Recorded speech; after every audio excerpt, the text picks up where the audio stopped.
Hey, Ciara Gaglio, and welcome to the Tick Bootcamp podcast. Hi, thank you so much for having me. Well, we are blessed to have you on this beautiful Friday afternoon. So, Ciara, I understand you're a fellow New Yorker. I am. I was born in upstate New York and I live in the city now almost 15 years. All right, so we're gonna have to apologize to our listeners because they're gonna have three New Yorkers on the podcast, and of course, we speak a different brand or dialect of English than most of the rest of the world, so we do need to apologize in advance. So it sounds like you must speak better English than Matt and I because we're Long Islanders. Oh, okay. I have a lot of Long Island friends, so I Uh, understand it. So, Sarah, talk to us a little bit about what you do.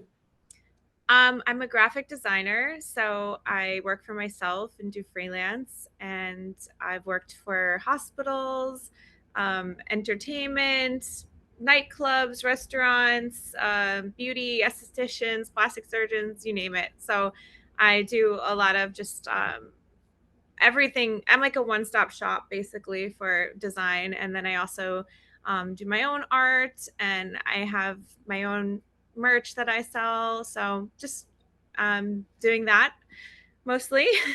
All right, so you're all around artistic, creative, who promotes the businesses of many of the folks that you represent.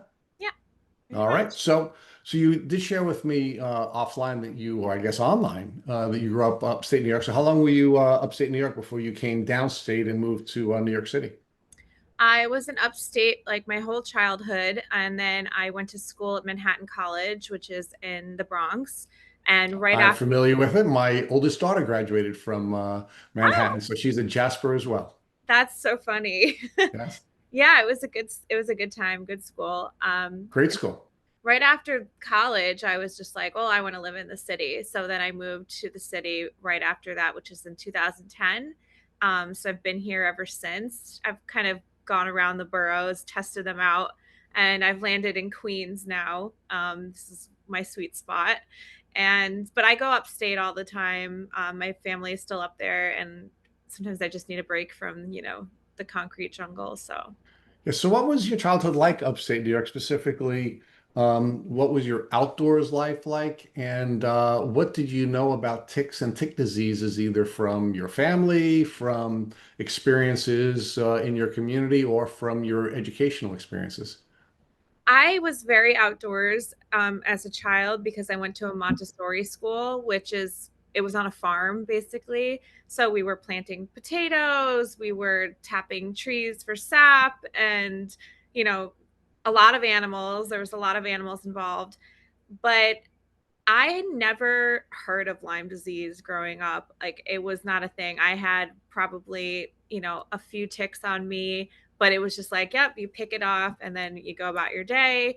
I had dogs my whole life, and the dogs would have ticks on them, but it was like just not a thing. It was like, ew, there's a tick, but there was no like medical scare around it.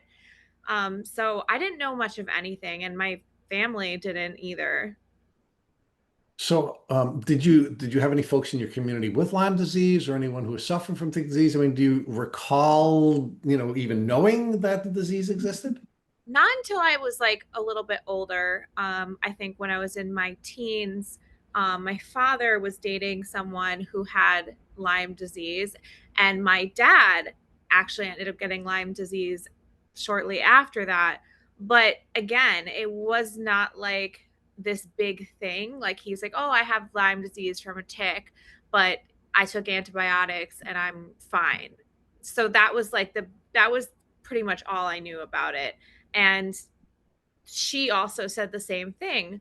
I didn't find out till later in life, like as I am now, that she had chronic Lyme and still has it. So back then, it was just like you take antibiotics and you're good to go, at least in my experience. All right. So you're growing up in the Lime Belt. You're upstate New York, and for folks who are, from either other parts of the country or international listeners, we have many of those. Um, Upstate New York is a very rural community, and there are a lot of outdoor activities that young people participate in. And despite the life in the Lyme Belt and all the ticks around, you had absolutely no training or experience that would allow you to identify ticks as a threat or Lyme disease as a threat to your health. Yeah, that's pretty much it. And even though there were people in your direct family, your dad and your dad's girlfriend who were sick, your perspective on Lyme disease was that it was an acute disease and it was Yeah. something that was easily treatable and take some antibiotics for some window of time, something we all have done many times, and it's not a big deal. All right, so. You did share with me that you had been bitten by ticks many times. If you were to estimate how many times you found ticks on you, how many times did you find ticks on you that were just crawling on you and hadn't yet bitten you, and how many times you recall having discovered a tick or someone else discovering a tick that was embedded in your skin? I would say there was probably 3 times where it was embedded, and maybe, a handful, like 5 or 6 times, just crawling on me. Okay. So what was your experience like when you found ticks embedded in your skin? Did you remove them in some way? Did you have someone else remove them in some way? What happened in those instances? And what were your ages at the different times that you recall ticks being embedded in your skin? I can remember, like, well, my memory is shoddy, as most people with Lyme will know, but I can remember being like very young and having like a tick behind my ear that my mom had to get off, and then like one on my stomach that my mom got off. But then when I was in my 20s, I remember taking a shower after being out hiking, and I felt this really like big lump on the top of my head, and as I was washing my hair, and that one was, I think that's the one that gave me Lyme, but we'll get there. Um, that one I just pulled out myself, and silly, I still like didn't know enough about Lyme, or I didn't think that it would get me, I guess, and I didn't like do anything about it. I just plucked it off and said, "Ew, that's gross," and then forgot about it. Now, that third tick you said was a big lump on your head. So when you took that tick out, what did it look like? Was it inflamed? Was it large, or was it a smaller tick? It was small, but you could tell it was like a little bit engorged. Like it wasn't a giant tick that turns green. It was still black, but it was like a little bit, like it had some weight to it. So I had assumed that it had been on there for a little bit. So let's talk about the first two tick bites that you suffered. You said you were young. Can you estimate how young you were the first time you found or your mom found a tick behind your ear? Like 10 maybe. And after your mom removed the tick, there was no prophylactic steps taken to take you to a doctor or any antibiotics, anything like that? Nothing at all. It was just part of like growing up upstate. Like, we live kind of in the woods. Like it just, that was what we knew, was just, remove the tick, put it in tape so it can't get out, and then that's it. All right. And the second tick you said was, I think you said on your stomach. Same, Uh, same scenario. same. Yeah. Just pluck it off. All right. So what was your health like during your childhood, between the ages of I guess birth and when you went to Manhattan College? Were you a healthy kid? Were you not a healthy kid? What was your health journey like? I was a super healthy kid. Like I had no issues, a lot of energy. I I really like can't remember ever complaining about anything, or not feeling well, or not being able to do something because I didn't feel well. I was like really happy. I was achieving so much. I had a 4.0 in high school. Just doing every play, joining every club, that type of thing, was nonstop, just enjoying life. All right. So you were a big geek Yeah. all the way until you went to Manhattan College. So what was your vision for how you were going to serve the world during your childhood? You were very busy doing what? What were you working toward, and who did you think you were going to be serving when you were envisioning your future? I really wanted to be an actress. for a very long time. I thought that I would, become a movie star at some point or something along the lines of like the entertainment business, like either a singer or an actor or Broadway. I was really into that. But then, I think when I went to college, I was like, okay, there's actually like better careers that I could pursue that make more sense for me. So I really wanted to do art. Creativity has always been in me, like no matter what. So I took graphic design courses and I learned, how to edit video and do photography. So I kind of went in that direction. Yeah. All right. So you moved to the big city to go to college. You go to a good Catholic school in Manhattan. I'm sorry, in the Bronx, formerly in Manhattan, main Manhattan College, but in the Bronx. Beautiful Riverdale. And you what was your course of study and what did you major in it in when you were at Manhattan? Yeah, I majored in communication and digital media design. All right. So you did share with us that it was in that window of time where you had the big tick bite in your head. So was that while you were in college? Was it after you had graduated college? Where were you in your educational experience when you found the engorged tick on your head? I would say it was about 4 years after I graduated college. Okay. So you were out, you were working. Now were you living in New York City at the time and visiting upstate? What were you Yes, doing? exactly that.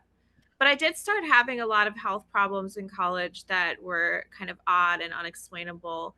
So again, I don't really know what tick was the culprit, but I my health started to change when I was in college, but that could have been from a lot of factors. It's like you're eating ramen noodles and you're not really getting enough sleep. So I don't really know, but I did go upstate for a weekend trip about 4 years after graduating college when I did find the tick on my head.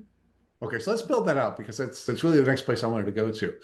Because I think folks often believe that Lyme disease is when you become chronically ill, there's some connection between at least a temporal connection between the time that you were bitten by a tick and the time that you ultimately become ill. And that's not what I think, at least anecdotally, the experience has been shared with us with practitioners. For example, Dr. Rawls and Dr. Phillips, two of the leading Lyme disease clinicians in the country have shared with us at different times that very rarely does someone go from tick bite to chronic illness. Mm-hmm. In fact, each of them have argued separately to us, both to us and in their books, that in most cases, if someone does go from tick bite to chronic illness, it's because they've either been bitten by multiple ticks or they are immunosuppressed as a result of living in for example, a moldy environment.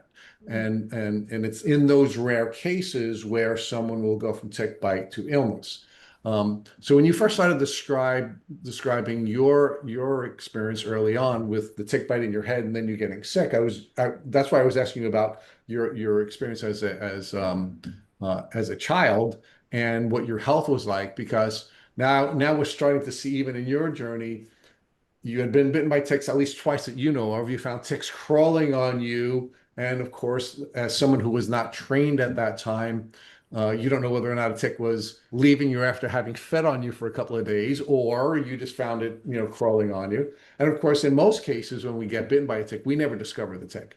Certainly, Right. if you're not doing regular tick checks, you're getting bitten by ticks regularly. They're feeding on you for a window of time.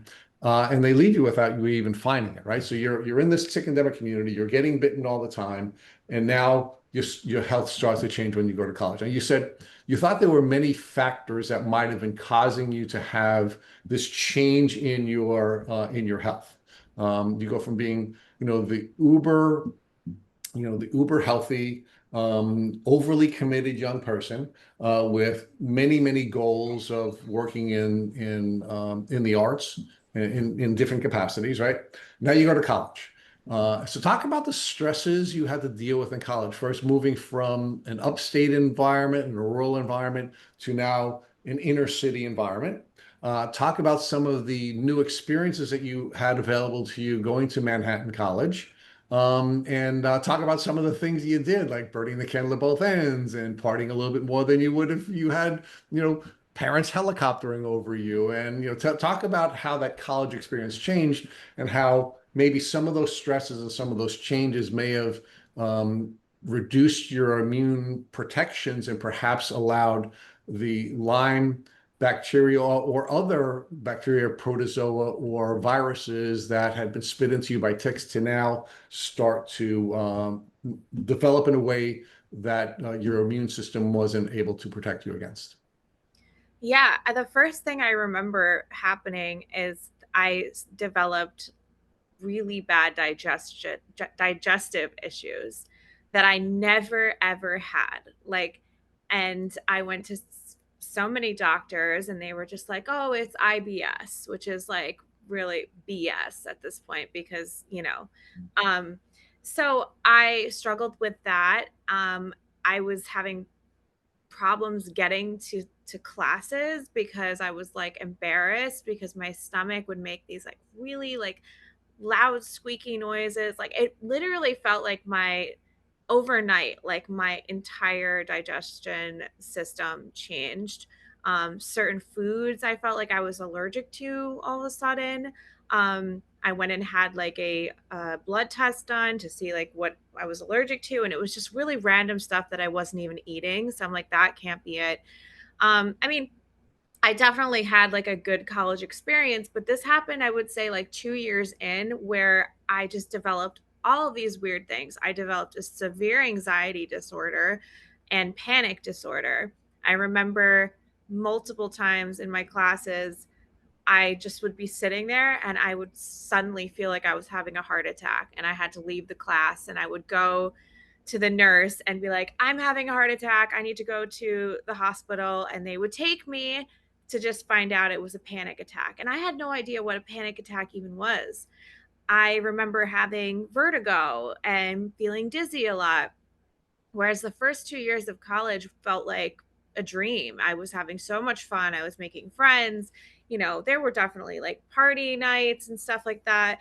I was doing good in my classes. And then junior year, it's like everything just started to change for me. I ended up having to take a semester off to do online courses through my school because I felt like I could not physically get to classes, which is something, it was so rare for me because like you said, I was go go go do my whole life, overachieving, to I can't even make it to a class because I have all these weird symptoms that no doctor can tell me what's going on. And that's pretty much where everything started to change for me.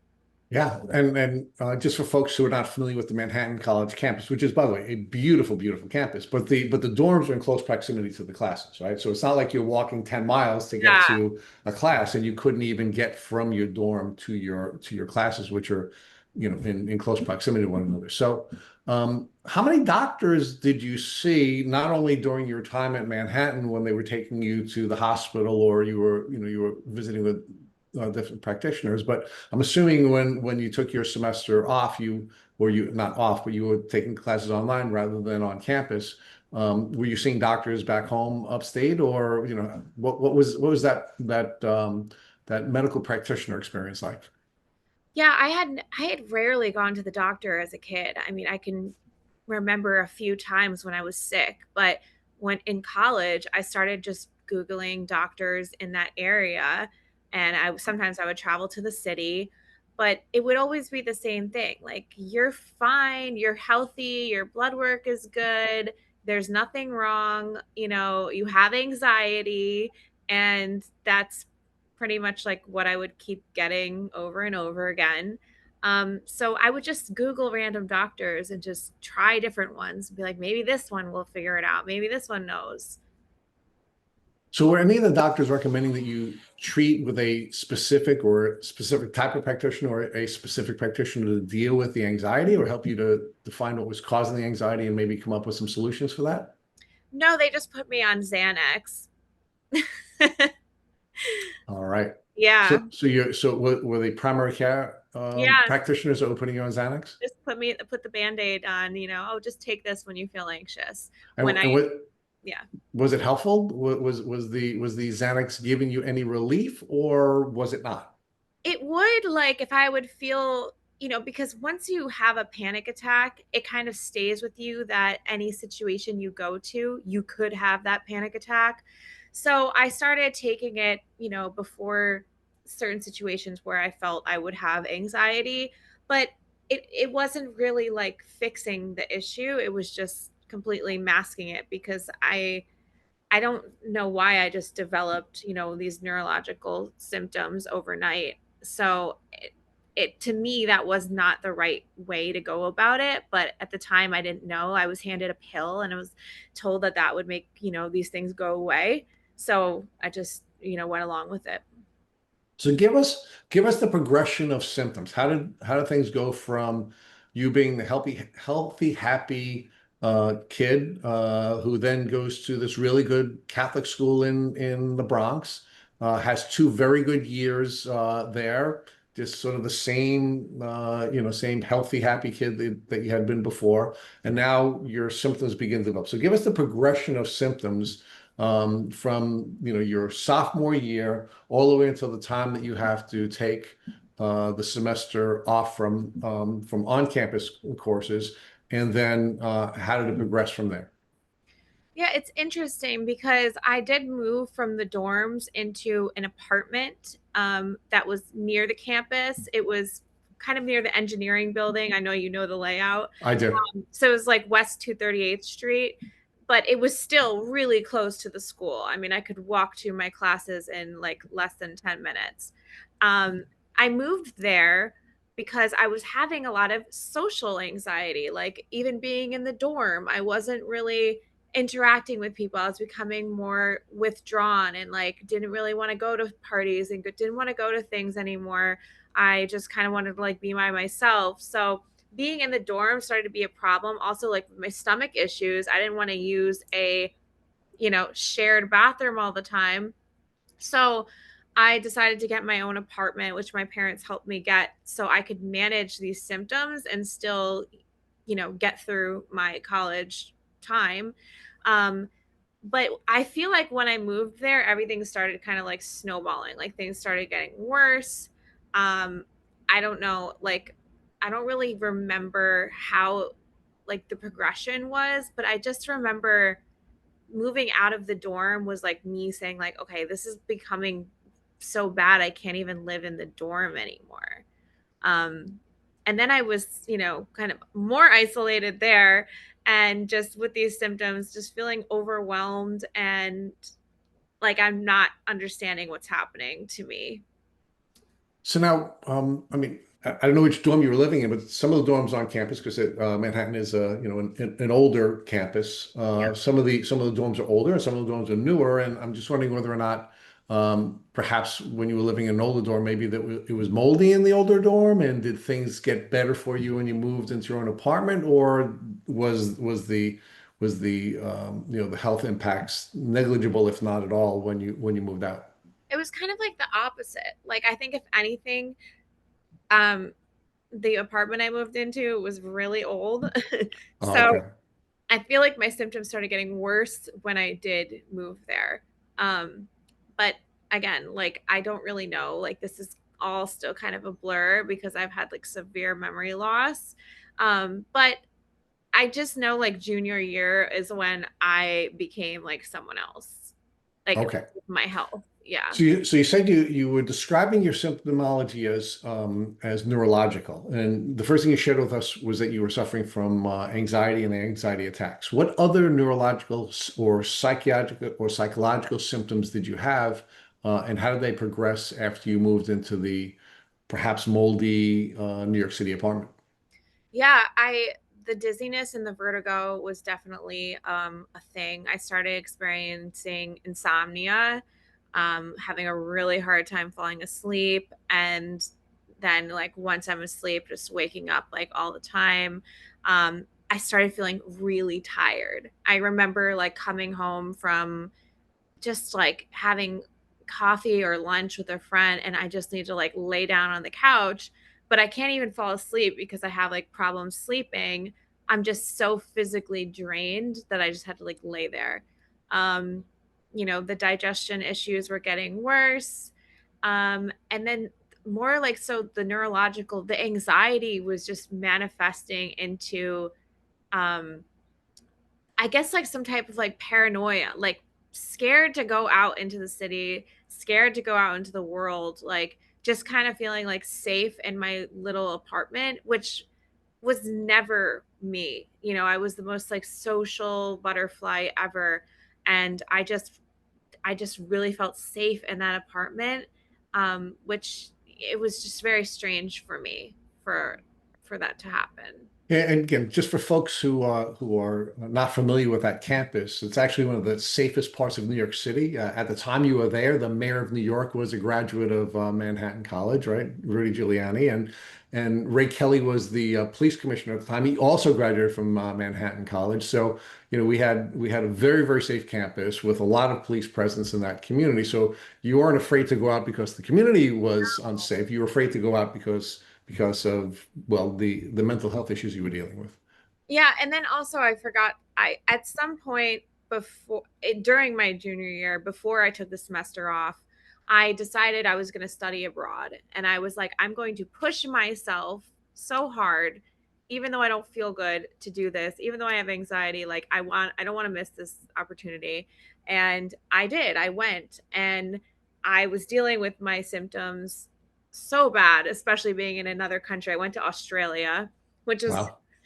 halfway around the world. And, Yeah. um, I was still dealing with the same stuff, but I was just kind of like masking it and just really trying to push through. But then, I was having trips to the emergency room there too. One time I had inflammation in my heart. I was in the cafeteria, I remember, and I suddenly felt like I could not breathe. And I told my friend next to me, I said, I need to go to the emergency room now. Like, I think I'm dying.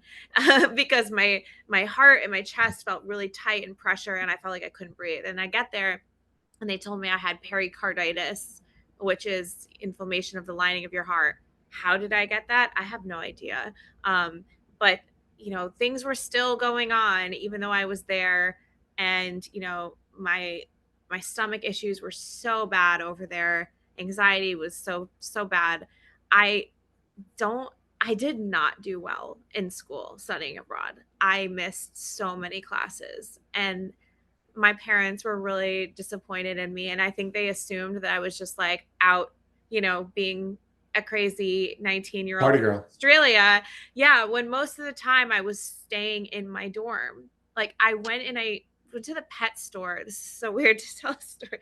I went to a pet store and I bought two like cute little hamsters, and I brought them into my dorm because I'm like, well, I'm spending so much time in here. I need a pet. I've always had pets my whole life.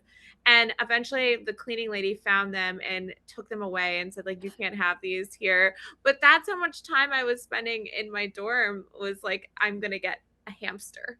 So it was, Yeah. yeah. I'm sorry. That does suck. And what also sucks is that you were in Australia when you were having these symptoms, because it's actually the official policy of Australia that Lyme disease doesn't exist. And we've interviewed many Aussies on this podcast. And, Wow. unfortunately, you were not in a great place to get a diagnosis, Yeah. despite having very classic Lyme disease symptoms.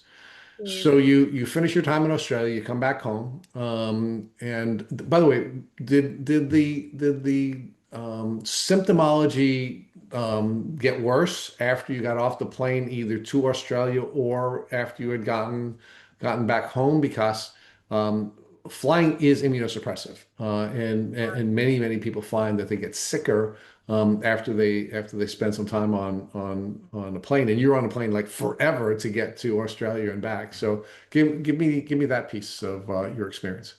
I can't for certain remember that far back if I was sick, but I know in the last 10 years, every time I fly, I get sick. So I don't know about that specific time. I think I had too much adrenaline at the time to maybe to even like get sick or or realize I was sick.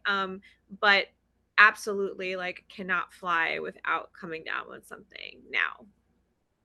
All right, so you now come home from Australia. You've had this difficult health journey. You have your parents less than pleased with your grades after coming back from Australia. How did things go with your health from there? Um, I did graduate. I went back for my senior year, and I'm really good at just pulling it together when I have to. And that's like something people always say, like, well, you never like act sick or you never look sick, or and that's because I've literally for so long had to just push through. And that's what I did. I pushed through. I graduated with great grades despite the Australia segment. and and I graduated and I got my degree, and I Congratulations. thank you. And then I just kept going from there. All right, so talk about what you did after you graduated from college. Where did you go to work, and what were your goals now that you've pivoted from working in the performing arts to now working in the creative arts? Yeah, so I got an internship in the city at a nightlife promotions company where I was doing graphic design and helping them with their promotions. And then from there, I worked at a fashion design company where I was doing the lookbooks and working with the editor on all the PR and stuff like that, and the website, all that kind of stuff. Uh, I just like remember I would call out a lot, and I couldn't really like give an exact reason to them why. I just like I don't feel well, like I don't feel good. So having a job for me where I had to report there every day, like 9 to 5, was tough for me because I would have good days and then would have off days. And I did that for a while. They were lenient with me. Like I told them, like I'm going through something with my health, but I'm not sure what it is, but this is how it is for me. If you value me, like, and you want me around, like I'll be the best I can be. So I did, I worked in some office jobs for a while, and I think I was living in the Upper West Side at this point with friends. And then I got an apartment in Queens, and I started working here, just again, like same thing, like different companies doing graphic design. And then I got a job working at Weill Cornell Medicine doing graphic design for their neurology department, which to me, Interesting. yeah, I was like, let's go because I want to figure out what's wrong with me.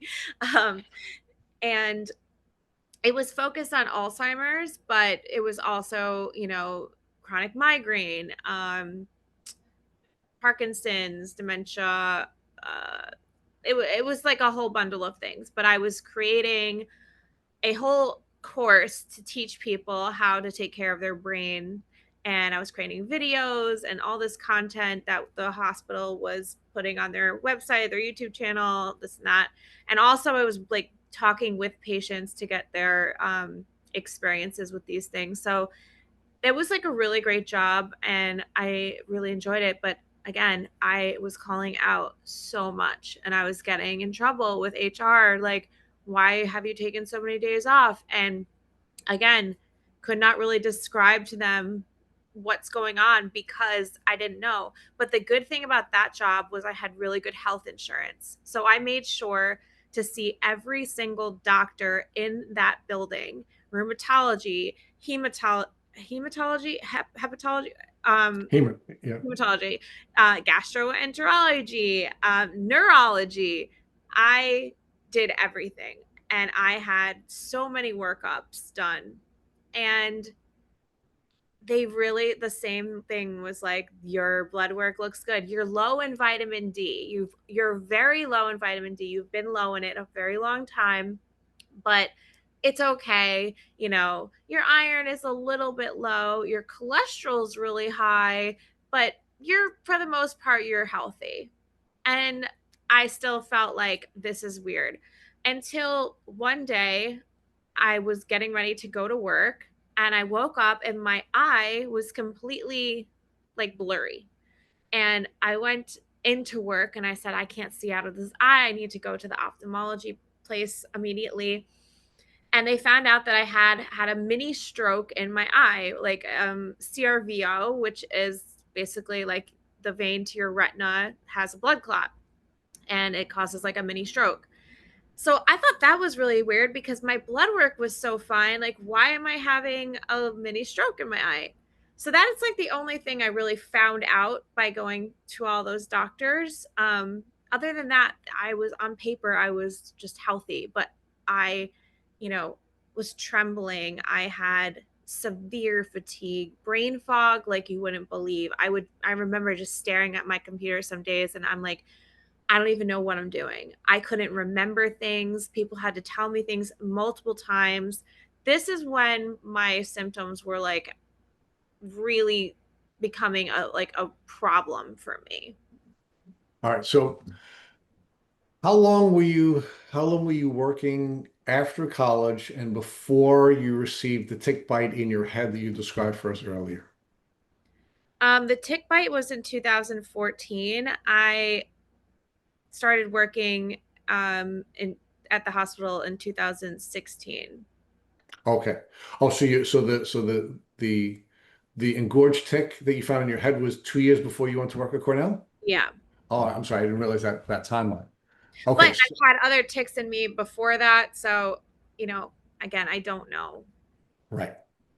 So let's talk about that. So you're having these health issues during college. You're having these health issues after college. You have the tick bite in your head, and you get very, very sick, right? I mean, your health challenges are progressing. You are getting sicker. You are having more trouble going to work and focusing at work and staying at work, and you're having these other health issues develop, including an eye stroke, and you're a young woman, right? I mean, Yeah. you're testing healthily but not feeling well. Um, so, how did things progress after the tick bite in the head? I mean, did things take off even more?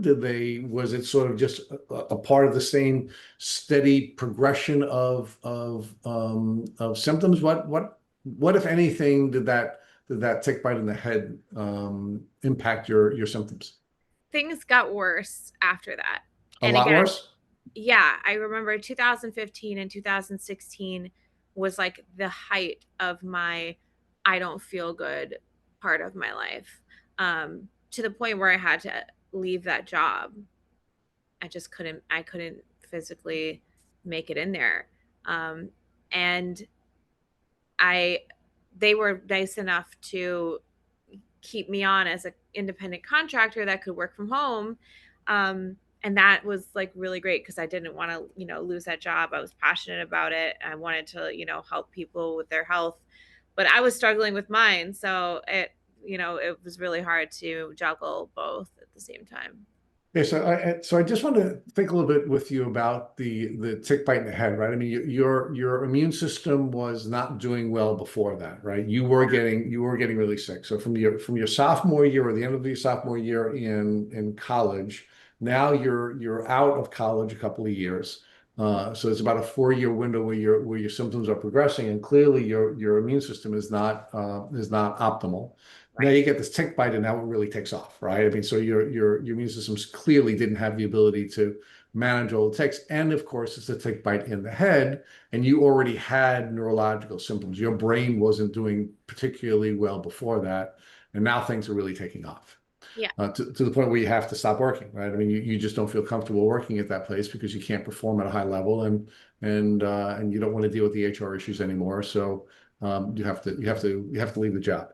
I was So falling asleep at my desk some days, like, and I was getting like, normal sleep hours. And that to me was like, whoa, this is crazy. So talk to us about the fatigue, right? I mean, one of the things that I think folks struggle with fatigue is that people who have not felt that level of fatigue from Lyme disease think it's just like being tired. And it's really hard for folks who do not have Lyme disease to understand how their family members are feeling and what the experience is like. So can you give us a specific definition of what your fatigue was like and how that was different than being tired at the earlier stages in your life. For me, the fatigue was like if you had a lead blanket and you just put it over your entire body. Like lifting a finger feels like the biggest effort. Um, the fatigue would kind of just hit out of nowhere, and it would be so severe and so strong if you didn't close your eyes or you didn't sit down or you didn't lay down. It would feel like you would collapse almost. And I talked to many people in the hospital about chronic fatigue syndrome because I thought that's what I had. And, um, they were like, oh, there's really no way to test for that. Like your adrenals look fine. But it is like the most intense tiredness, where you can almost feel like you're just like sinking into whatever you're laying on. Like you're so heavy. And um, I still have that, like, to this day, That's the best way I can describe it, is just the heaviness. Yeah. And of course, I think what folks don't understand is in part because so many of the bugs that you get from a tick bite are intercellular bugs, Yeah. that our power plants, of course, in our bodies are our mitochondria, which are in our cells, and in many cases, because of the the intercellular bugs in our system, our mitochondria are simply not producing any energy. Because they're not producing any energy, then of course we have those struggles. There's another part of why we're so fatigued when we have Lyme disease, and that's because so much of our energy is focused on trying to battle the bugs, right? Our immune system is focusing on so many different bugs, and our immune system is being overwhelmed. And then, of course, there's the toxicity, right?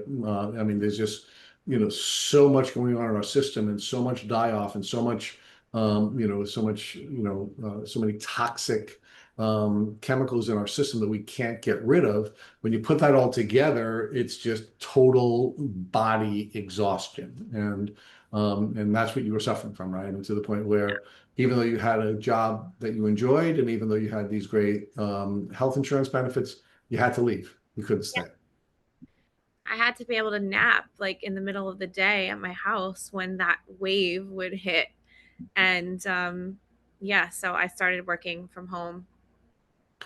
So, how long was it between the time that you had left working at Cornell and the time that you finally received a Lyme disease diagnosis? Well, I left Cornell in 2017 and I got my diagnosis in 2024. Wow. Yeah. So you had another 6 years of this progressing illness. Yeah. So talk to us about the next 6 years. How did your symptoms develop, and what doctors were you seeing, and what diagnoses did you receive? I At this point I just accepted that I have an autoimmune disease. I don't know what it is, and I'm going to live my life the best that I can. I was working from home, which allowed me like the comfort of having being able to rest if I didn't feel good. I had my own apartment. I was just managing it. Like I would go out with friends or do something like really intense physically, and then I would need 3 days of rest after that. But everyone just kind of like knew that about me. It was just a known thing. Like, oh, we're going to go do this and then Ciara is going to like die for 3 days. So that's kind of how my life was. I was still seeing so many doctors. I can't even give you a number of how many doctors I've seen. And it's all been my own research. I would say, well, I was getting these rashes all over my body that were very alarming, and they were kind of following my major arteries. And I would go to a dermatologist and be like, what's this? And, we don't know, here's some cream and some allergy pills. Um, the brain fog and the concentration was getting worse. Word finding was getting worse. I went to the hospital at least 3 times, um, because I thought I was having some type of stroke. And again, because I would just be unable to speak or think, and words would just not come out. And there were times when I would wake up in the morning and I wouldn't know my name.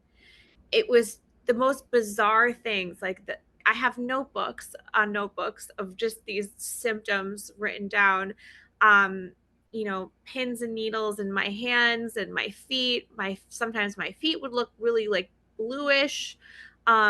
Wounds just won't heal. If I get a cut or a scrape or scratch, it takes like 2 weeks for that to heal. Um, I my weight would fluctuate. Like I would go from like really, really skinny to like gaining a lot of weight. And again, just getting sick all the time. Every time I'm on a plane, I get to my destination, I'm expecting to enjoy myself, and I'm stuck in the room for 3 days with the flu or COVID or something. So it was just that my health took over my life, but I didn't let anybody know really about it. Only my close friends and my family was even skeptical of me.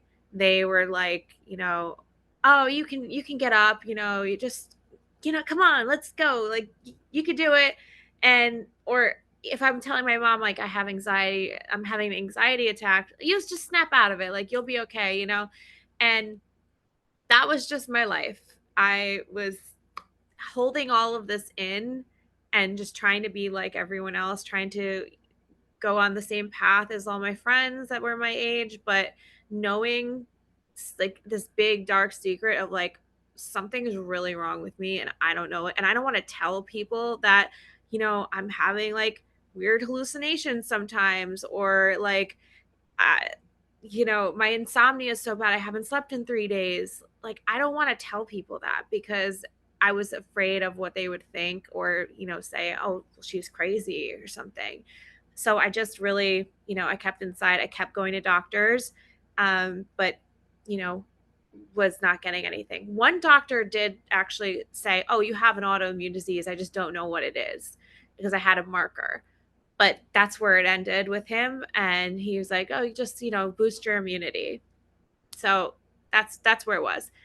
And then, so you want me to tell about my diagnosis? What actually? Not yet. I do want to, before we get to the diagnosis, and Matt's going to take you through the diagnostic journeys. But before we get there, one of the things that we often hear from folks who we interview is that either when they're doing their own research, and clearly you are a researcher, it's not going to surprise anyone after listening to you for a while, that you're very smart and articulate and you cared about your health, right? You graduated from one of the big Catholic schools, one of the really good schools. So you're clearly very capable to get into good school. You graduated from that really good school despite being sick, with great grades despite the Australian experience. And now you're trying to figure out what's wrong with you, right? So when you're doing your research, whether it be through Google or any other resources, did you ever come across Lyme disease as a potential diagnosis when you were putting all your symptoms in and doing that research? No. And the funny thing is, my dad had it, and that he didn't even mention. When I would say like my joint pain is so bad today, I feel like I can't get out of bed. Um, he didn't even think to say Lyme disease, because he caught his early and pretty much got rid of it. I think, like, Right. so nobody suggested it. No doctor ever tested me for it. It was just like not even on my radar. Even working in the hospital, I thought I had a million things before Lyme. I thought I had early onset dementia at 26, before I thought I had Lyme. Yeah, and what's really troubling about your story to me, not just as a dad, but as as a New Yorker, is you grew up in the Lyme Belt. Yeah. You had migrating symptoms. You had symptomology that unfortunately wasn't resulting in diagnostic testing triggering anything. And these are all very, very typical Lyme outcomes, right? And so you're working at Cornell University, an Ivy League school, one of the top medical centers in the world, in the Lyme Belt, and they're not helping you to find a diagnosis, and nobody even thinks about it, right? So, I mean, I have to tell you, that's pretty odd, quite frankly, in at least our experience. At least somebody has sort of mentioned Lyme disease before we get a diagnosis in most cases, whether it be a medical professional even guessing and testing you for it, and of course, the test fails, so they come to the conclusion that you didn't have Lyme disease, or you come across it in your own research. And of course, the place where most of us get diagnosed is in the supermarket, where we're bumping into other people who are familiar with Lyme symptoms, and they then recognize that you have Lyme. So, did you have any of that where, and I know part of what you were sharing with us is that you were really stoic, and I don't think that was actually helpful to you, right? I think that people who are more open with sharing their symptoms are more likely to have somebody in the community recognize Lyme disease. But you're a tough gal, upstater, you're not going to share anything, you don't want anybody to see that in you, so you're not sharing that. So that might have been one of the reasons why you weren't diagnosed in the supermarket. Um, I do remember like saying I don't feel good a lot, but that's the thing. I didn't really know what it was. If you have a right. stomach ache, you can say, "Oh, my stomach," or if you have a migraine, "Oh, I have a migraine." Like it was just this all over body feeling, and the only person that really took me serious was my mom. She would be like, "You say this so often, like there's something going on." But again, she didn't know.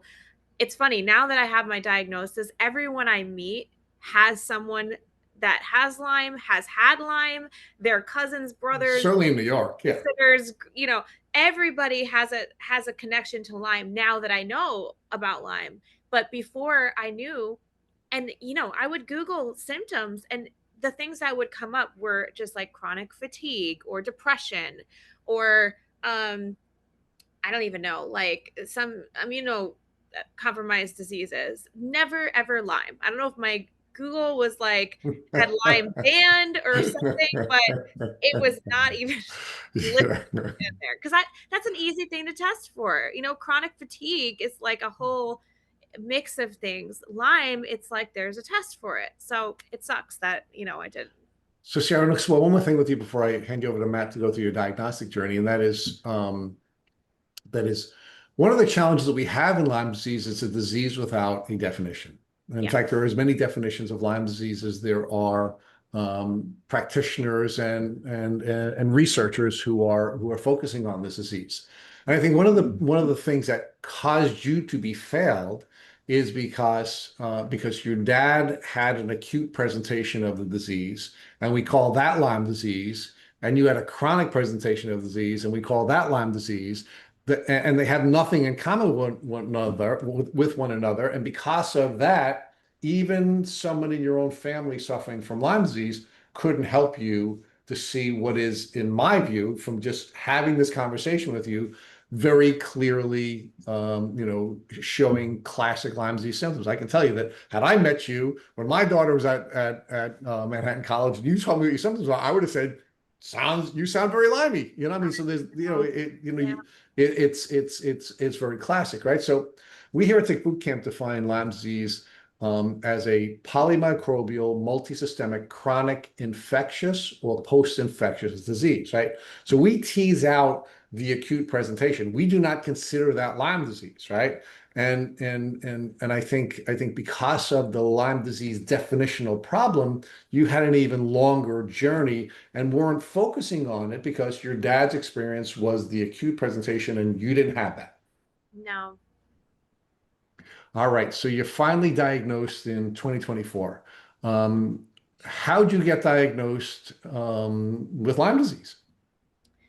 At this point, my body was flaring up with inflammation so bad. Like it was the worst. And I woke up one day again and my eye was all red, bloodshot, really painful, swollen, blurry. And I said, "Here we go again." I had another stroke in my eye. So I went to NYU in the city. They have a good ophthalmology ER there.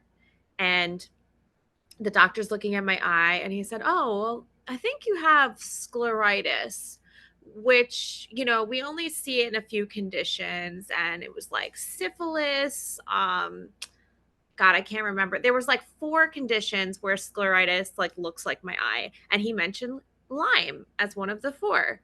And I'm thinking, I don't have any of these. This is going to be another instance where I'm just sent home with this weird thing.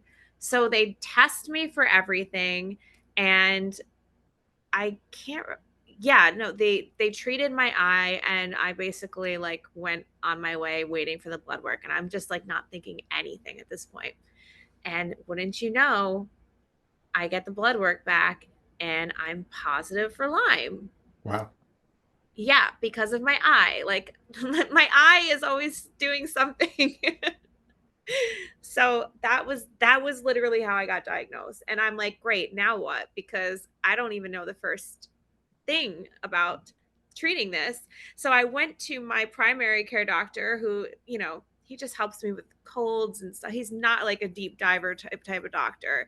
I don't have great health insurance. I'm on Medicaid now. So because I lost my job and my good health insurance. So now I have, free health care. So I can just get what I can get. And he's like, okay, take doxycycline for 2 weeks and you'll be fine. So I did that. And I thought, well, maybe this is it. Maybe now I'm cured, And obviously I didn't feel any different after that. So tell me if you want me to pause or Rich, Yeah, you're no, stepping on no. my turf here, Rich, is all I'm I'm saying. Come sorry. on. I'm sorry, Matt. Sierra's telling such a powerful story that I wanted to take her all the way to the end. But you're right, Matt. It oh, is your turn. All right. So, Ciara, I just want to say that it's interesting because I often think about regional strains of Lyme disease, and I have conflicting thoughts about this topic. So, for example, sometimes we have people tell us, I got the European strain of Lyme disease, but yet I've never left the States, or I've never left New York or Pennsylvania or, whatever, North Carolina. So then you think, well, these strains really aren't isolated to certain regions. But then I hear a lot of people who have eerily similar experiences to mine, like yourself being a New Yorker. And then I wonder, how many strains are there really of Lyme and co-infections? And is there really a regional, maybe concentration of these types of strains, which indicate, stronger symptoms in certain regions compared to others, right? So I don't know if I'm geeking out too much. You can tell me like, you don't know, you've never thought about it. What are your thoughts on that? I it's something I haven't even really like dove into is like the strains. Like I've been hyper focused on the fact that like I just have this and I don't know how to get rid of it. I'm Yep. not even aware that there are like that many strains. Like I do my own research, but there's so much to research. And my Yeah. focus is more on like how do I help myself rather than like I think understanding the disease so much because I think I get a bit discouraged sometimes if I just read too much about it. I mean, I have so many books and stuff, but you get consumed with it. So I'm totally eager to hear like what you know, you think about that, but No, I think you refocused me very I properly don't because know no, anything. no. And look, I only asked because me and Rich had this debate. Rich texted me, I don't know, a month or so ago, and he goes, Matt, how many strains of Lyme are there again? And I'm like, I don't remember. And I go and I look, and then I realize, oh, yeah, Dr. Horowitz has one set of number of strains. Then you have Dr. Cameron, who says there's another amount of strains. Then you have the CDC with another, and then the NIH with another. So really, they don't know, right? They have no idea how many strains are there. And in the end, what is this podcast about? And what are you trying to do? You're trying to overcome this chronic illness to get better. And that's really what it's all about. So thank you for refocusing me on that, PCR. So let's talk about you get your diagnosis, you do your doxy, you're not better, and now you're probably in the same state that I was, and pretty much everybody listening. Okay, what do I do now? I feel like I'm this like weird person who's not getting better. I'm supposed to get better. What is your emotional state? How are you feeling? And what is your doctor plan for you next? At this point, I knew that I did not have a recent Lyme infection because I don't remember getting bitten by a tick except for years ago. So I didn't really think that the doxy was going to do it personally. But that being said, I told my dad and my mom, I said, I don't feel better after the doxy. Like, I think I need to go see a Lyme doctor. And that's when we found our first Lyme literate doctor who examined me and was like, oh, how long have you had those dark circles under your eye? And you have neuropathy and this and that. And he like really shook me into like, oh my God, first of all, someone's actually noticing these things about me. Someone's asking the right questions finally. Somebody's looking at my blood work and saying, yeah, it's not like blaring that you're sick, but this is a little low and this is a little high and this is weird because, taking a deeper dive at the things that people just kind of overlooked. So I felt really hopeful and excited with this doctor. And he said that doxy did nothing. We're going to inject you with IV Rocephin for 2 weeks and see how you feel. So I did that. And he also put me on a ton of supplements, like for my brain, my heart. Like I was taking like 40 pills a day. And also injecting myself at home, which was super scary. And like, I don't think anybody should be doing that, to be honest. So when you say injecting yourself, do you mean you were administering your own IV to administer the IV antibiotics he prescribed you? Yeah, I had a port in my arm and I was doing saline, I was doing the antibiotics and heparin and saline every single day. And I reported back after the 2 weeks and he's like, how are you feeling? And I'm like, literally the same. Like nothing feels different at all. And that's when he said, okay, we're going to put a PICC line in you. Which for people that don't know is a line that goes in through your arm, up around your shoulder, into your heart cavity and like into your heart. So I was really scared about this. I didn't want to do it, but again, I'm like, if this is what I need to do, I'm going to do it because I've lived too long with this. So before you go any further, there's a couple of follow-up questions. Yeah. So what kind of doctor was this again? A Lyme literate doctor. Okay. I guess that's what they call it. Was it like was it a naturopathic doctor? Was it a medical doctor? Because oftentimes we hear Lyme literate doctors can be MDs, NDs. Sometimes they're chiropractic doctors that have, MDs they partner with. So I'm just curious if you recall what type of doctor it was, what facility. I think he was a naturopath. I can double check, but got it. Was he upstate or where was he located? He was upstate in Rhinebeck, New York. Got it. Okay. MD. He was MD. Okay.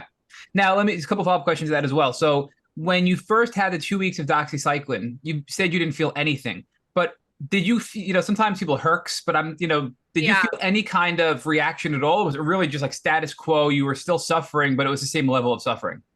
I would say it was like the same level of suffering, except like my body got overgrown with yeast because my gut is already so bad that so I had like a candida blowout in my body from the 2 weeks. And I did feel like worse at the end, but I wasn't going to even like go there because it fluctuates so much how bad I feel on a day to day. So I just kind of thought it was like, okay, this is a bad day. Like I didn't even really know about herx back then either. They literally just gave me the antibiotics and said, take this and you'll be fine. Yeah, what we like to do in this podcast is kind of give warnings and cautions and things to look out for. And I think that's such a common one where you got a diagnosis from a non-Lyme literate doctor, but you were also suffering from severe GI issues and stomach issues that you had for quite a while, for many years. But then you get antibiotics, but nothing to deal with the gut or your stomach. And of course, you had even worse stomach issues because of the antibiotics, which is common, right? So I think that's a warning for everybody listening in case they're in that part of their journey. Now, when you did the 2 weeks of IV antibiotics that you were injecting yourself before the PICC line, you said you felt nothing as well. No herxing, no other odd symptoms, sort of just status quo health at that point. Yeah, it really just like didn't feel like I couldn't walk in there and say, I feel great or I feel so much worse. It was just kind of like I still just felt the same I've always felt. Almost like this antibiotic was not like getting into the barrier of like where I had the damage. Like that's how I could describe it. Like I felt like it was doing nothing and I was just pumping my body with this for no reason. And I wished I had a different experience. I wish I could have said, oh, I had herx because then it's doing something, but I didn't feel anything. Yeah, but it probably wasn't getting deep enough to your point, right? Maybe it was in your brain, your nervous system. And we know that, it takes a lot more to penetrate that. So yeah. additional question before we get into the pick line is, where are you at in your life at this point, right? Specifically, where are you at with support? So is it, loved ones, significant others, parents, and your supporters that were around you? How are they viewing your health? Do they truly believe you that you were physically unwell? Did they think it potentially could be, a mental health problem as well? Just give us context about your personal life that was going on at this time. When my diagnosis of Lyme came back, everybody was like, oh my God, this is it. Like, this is what it's been this whole time. Everybody was on board. I had just met a guy the day before I got diagnosed. So I was really excited about like a new relationship. But then I had this dark cloud of this right over my head, like, oh God, like I'm going to be dealing with a lot. So everybody was supportive. I have to say, I couldn't afford the Lyme doctor. The Lyme doctor was like, I mean, it was $2,000 just to walk in his door. I had to rely on my family, my parents, to help me pay for this because we just like he was the doctor that treated my dad's girlfriend back in the day when she had Lyme, and she said, oh, he's great. So we just went by family recommendation, but they were totally supportive and they still are. So I felt like I had a lot of help and love around me. Yeah. Were you living on your own? Were you independent? Were they helping take care of you? Give us an idea as to how sick you were and the quality of your life at that time. I was living with roommates because, I just wasn't making enough money to live on my own because I wasn't working as much as I had in the past where I had, my own place. So yeah, I was living with roommates and they weren't supporting me, but it wasn't until I started needing money for doctors that they really stepped in. Got it. Okay. So now let's go back to, you're with this Lyme litter doctor that's upstate and you get the PICC line put in. Talk to us about what that experience is like, because again, our stories sort of merge here. I had a PICC line put in as well, and I had IV antibiotics as well. And I remember being told you need a PICC line and being so afraid of what does that mean? And when they explain it, it sounds so scary. We're putting a direct line into your heart. And I remember like just the fear that I had, and they don't really explain much. They walk in, they put the metal on you, I guess, so they can do the x-ray to figure out how to guide it, right? And Yeah. they put pressure on you. So walk us through like what that was like getting the PICC line installed and just all of your thoughts, emotions, and support by your medical team while you're going through this.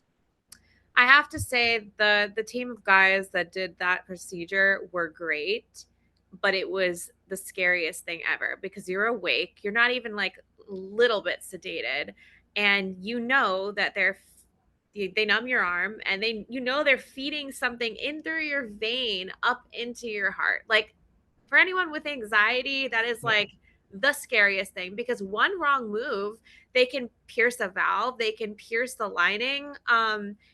There's so many things that could go wrong. I'm so grateful it went well for you and for me. I mean, I walked out of there okay, but the team was like really, really good. I had it done at Mount Sinai, but it wasn't so much the getting it done; it was the aftermath of it for me that was an actual nightmare. This doctor that ordered the PICC line said that I would have a nurse come to my house to change the dressing once a week. And that basically I wouldn't have to do anything but just inject myself, like, and keep it clean, wear a thing over the shower so you don't get it wet. Which And doesn't work, by the way, right? Did your shower thing work? Mine did not. I got a pretty good one off Amazon. You got to send us the link for the show notes because mine was a disaster and I could not shower. Yeah, I mean, it's annoying, but like I would always keep my arm out of the shower just in Same. case. Yeah. But so what ended up happening, this is where it gets really messed up. They somehow messed something up with the where I lived because he was upstate. And after I had this thing installed, and for people that don't know, it is like the size of an iPhone on your arm, like between the whole bandage and the whole thing. It's like this giant apparatus. Um, they said, "Oh, we don't have a service for the nurses to come to your house to change your dressings. We thought you were upstate, but if you're going to be in the city, like we can't have that." And I was like, "Okay, well, this is where I live, and I like, what do you mean? I can't live upstate? Like it just was not working for me. But that's pretty odd because you would think that the city is more populated than upstate New York, and there'd be way more providers covered by your insurance to come facilitate the cleaning of the PICC line and the maintenance of the PICC line, right? So it's very odd to hear that. Not Medicaid.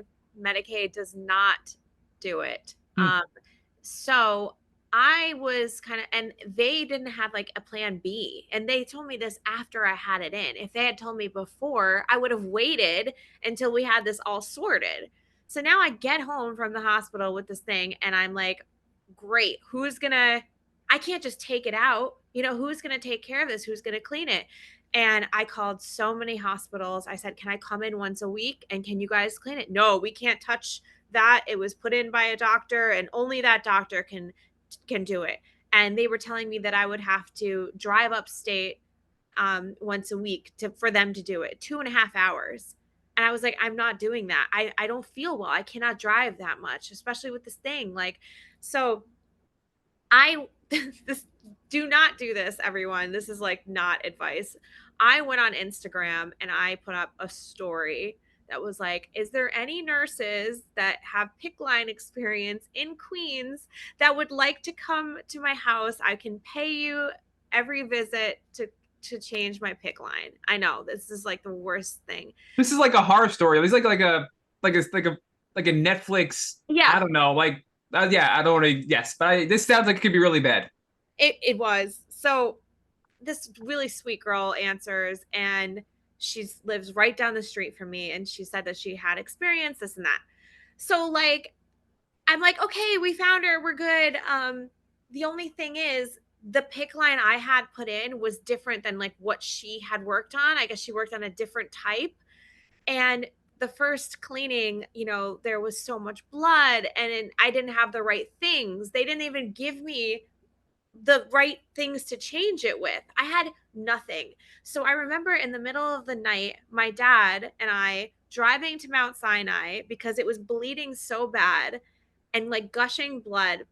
I walk in there and I'm like, I need this. I need what do they call it? There was like a clicky thing that you click. I forget all the names now. Yep. God, I think I've tried to erase this. But there was like a green cap, and then there was like a click thing, and then you needed the bandage, and then you needed all these different tube things.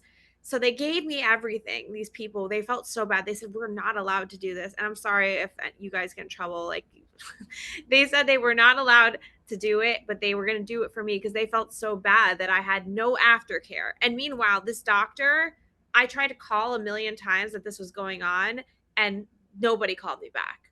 So here I am with this girl from Instagram, and she's like, it took us an hour to figure out how to change the thing the first time.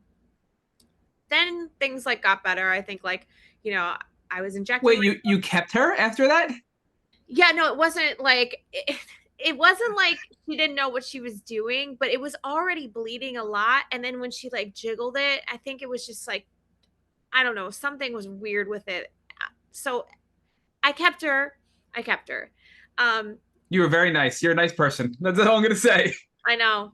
I really just didn't know what else to do, to be honest. Yeah. And then, so I was injecting myself I had these like, they were the balls of antibiotic where you just kind of let it sit and it goes in. I did that for a while. I think it was like 3 weeks. And then, so I started dating this guy that I had met when I first got diagnosed, and he was with the PICC line in your arm. Yeah. Like this is like our first few months together. He's like, oh God, like what am I signing up for? So I'm at his house in the middle of the night and I feel like a fluttering feeling in my heart. And I'm like, oh God, the line is hitting something, because it was a really weird feeling that I haven't felt since I got that out. So I know it was PICC line related. So we go in the middle of the night to the hospital down the street. And they take it all out and they're looking at it and they're measuring it with a thing to see how long the line is. And they're like, oh, it shouldn't be touching anything. It looks like it's the right length. So again, I'm like going home and I'm just like, oh my God, it's like a walking nightmare knowing that this thing is like, it could go wrong at any second. So fast forward, she does 2 more cleanings. The third cleaning, I looked at the port site and it was not right. It was like yellow and it looked like it was like pussing a little bit, and it was really painful. Like it was hurting bad. And I'm like, fuck, this thing is infected, you know?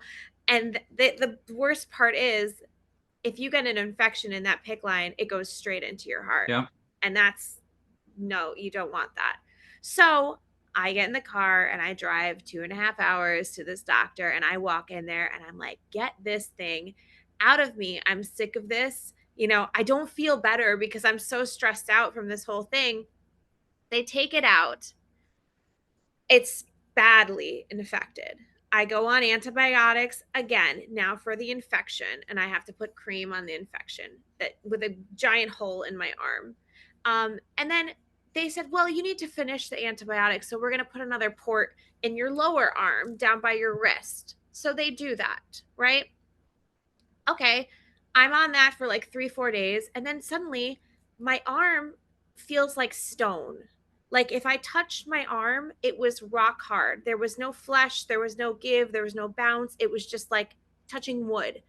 And I'm like, oh my God, it's not going in my vein. The antibiotics I'm administering are going into like my muscle and my tissue and my skin.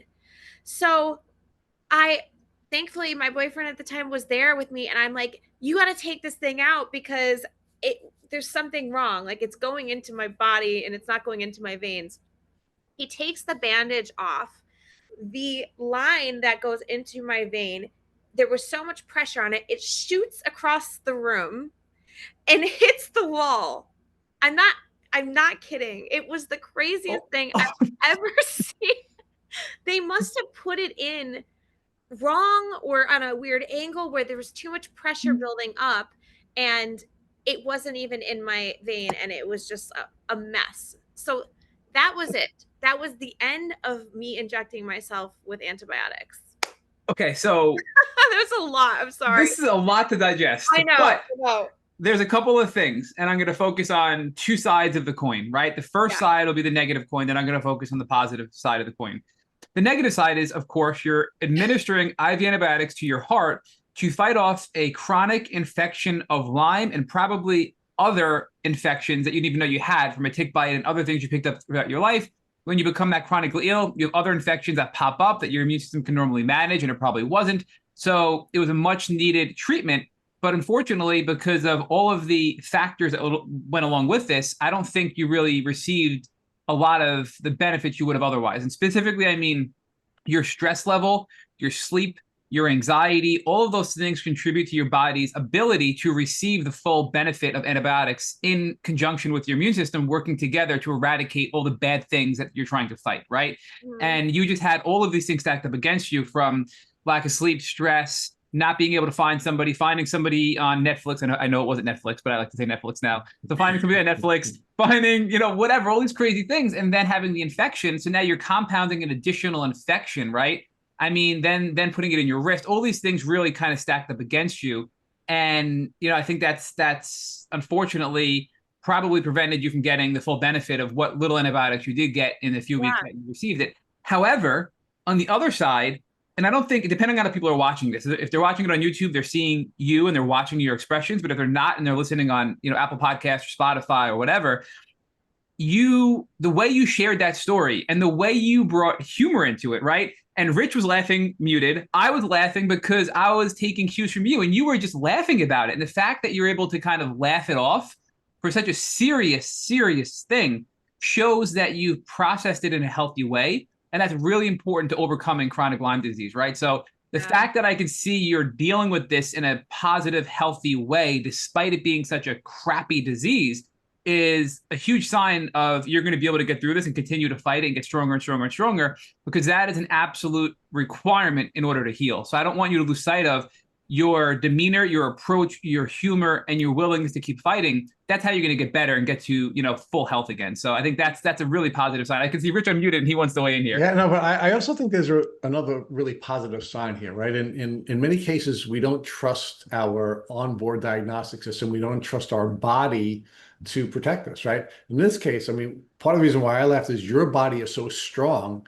It shot this thing out of you, right? It was like a slingshot shooting it out of you because your body needed it out, and Yeah, it shot it out. So I think it's one of the most powerful examples of over Yep. 600 interviews that we've done where your body was protecting you, and yeah, it literally slingshotted this thing out of you, right? So no more. And I I can laugh about it now, but I mean, during that time, it was like really scary. But Of also, course. I felt so much relief that I didn't have a needle in me. And I was like, there has to be a different way to do this. This isn't working for me. Like you just said, my body was like rejecting it. It was not, it was getting infected or it was shooting out. So you're right. yeah. Like, and I also just, I handle life and chronic illness with humor. So that's just kind of like my personality. But it isn't a funny thing, but I think to get through it, like I need to laugh about certain things, you know?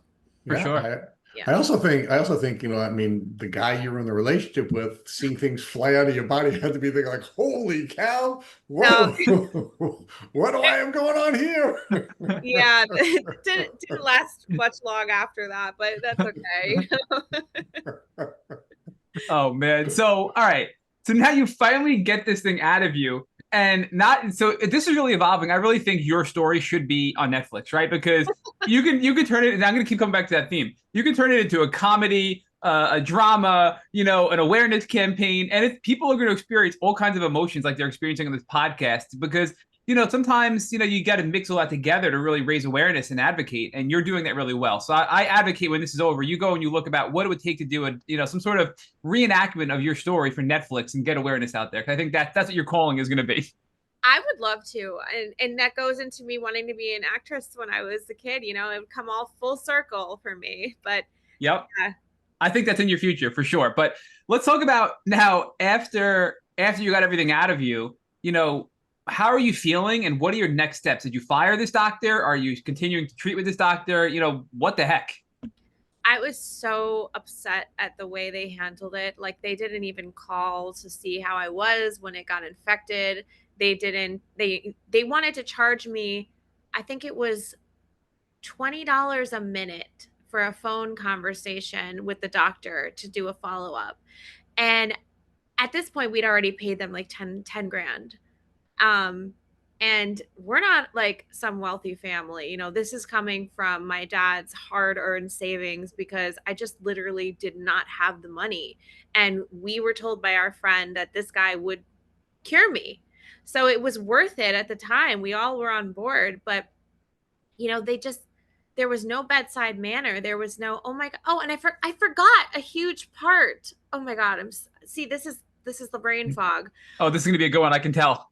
Before it shot out, 2 days before, it started leaking blood from the tube where you hook on the antibiotics. So there's like a little tube that comes off the port and you hook on the antibiotic on there and then you inject it in. For anyone that's watching, I'm using my hands to kind of like show you. So blood was seeping out into that tube, which is not supposed to happen. There's a little clip where you can clip it and it keeps the blood in your vein and a little bit in the tube. It was dripping out like on my clothes. So I'm like, oh my God, this port is faulty. There's something wrong with the tube. So I'm with my mom at the time, and I said, we got to go to the hospital. Something's wrong. So we go to the hospital, the ER, and I'm standing there and checking in, like saying like, hi, I'm Ciara Gaglio. And I literally faint to the ground. My mom's behind me. She catches me like this and she's like, oh my God. They call the ambulance. I'm white as a ghost and I'm in the ambulance. I don't really remember much, but they took me to the hospital where they basically like changed out the port because that one was faulty. So this doctor gave me a faulty port. Wait, so your doctor gave you a faulty port. The hospital replaced it with a quote unquote good one, and then several days later, the good one shot out of your body. Yes. Okay, that is again. Yeah. Had to add that in, but like the fainting was just like, really, like what else? And I just remember like going and seeing the lady's face and just being like, hi, I'm Ciara, and then it just like went black.